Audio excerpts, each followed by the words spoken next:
It's time for Lefties Losing It, and it's been a while since we featured AOC in this segment. Let's rectify that. Here is the diabolically ill-informed young socialist campaigning for a communist, Zoran Mamdani. Hope you've got your earplugs handy because it's about to get real screechy. Jews escaping Holocaust, Black Americans fleeing slavery and Jim Crow, Latinos seeking a better life, Native people standing for themselves, Asian Americans coming together in Queens, in Brooklyn, in the Bronx, in Manhattan, in Staten Island. Oh, wow. Now, AOC was also keen to trumpet how sane she is, how sane the mad left are who are supporting Zoran. I don't think even she believes what she's saying. But we must remember, in a time such as this, we are not the crazy ones, New York City. We are not the outlandish ones, New York City. They want us to think we are crazy. We are sane. Let's see how sane they are. Let's hear from another Zoran Mamdani supporter who obviously values inclusion, tolerance and respectful dialogue and, of course, sanity. You turned on a nasty Israeli song. You're talking. He's attacking us. Could you please have somebody? That's a lie. You're monsters. Because I'm a Jew. Oh dear, that was unpleasant. But this next Zoran fangirl is actually far more frightening because she used to be a judge. Yes, a judge whose judgment is obviously warped. He's young and he's a person of color. I think he's going to make an amazing mayor. I'm very excited about him. Are you worried about safety or anything with him being? Not at all. Not at all. Because I think he's got it right. I think the police are the police and we need social workers to deal with some mental health problems. Mental health problems, lady, like an elderly woman wearing signs about the face of fascism. Do tell me more. Are you worried about your taxes going up? No. You support him so much that you'd be okay with your taxes going up? Yes. I would be. If there's any chance of saving New York as a place for working people to live, he's going to be the one to do it. He's a democratic socialist. That's not Russian or Chinese. He's for health care for all. If that's socialism, then maybe we have to redefine what socialism is. So it's not like Venezuelan socialism? No, not at all. I used to be a judge. I was a New York State Supreme Court justice. Now to former White House Press Secretary Karine Jean-Pierre, who was uniquely terrible at the job. Now she's written a book, and I don't know if you've heard, but she's black and she's queer. Black woman, as a person who's also LGBTQ. As a black woman, I am a black woman, I am a queer woman, I am an immigrant. Being a black woman, As a black woman myself, that is the thing that I understood as a black woman, is that I meant a lot to people because of the communities that I represented. And whether it was women of color, black women, queer community, LGBTQ community, immigrant. and as a black woman, and I have my queerness too. Yes, being black and queer is the only answer she seems to have, well, to every question. DEI and the Biden administration's obsession with identity politics is how she got the job. And for Karine, it's the only thing that matters. It's the answer to every question.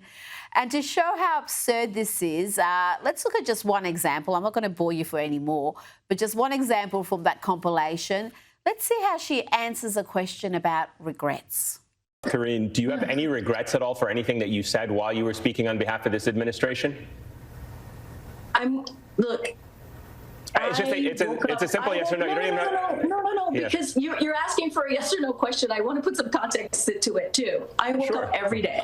I woke up every day very proud to be the White House press secretary. I woke up every day as a black woman who is queer.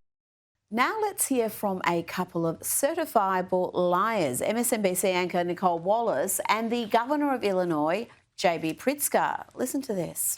I haven't suggested that Donald Trump is Hitler. I wouldn't say I don't that think any Democrat has. I actually, and I think it's a smear that they project back on to critics. What now? No Democrat has called or suggested Donald Trump is Hitler. Excuse me?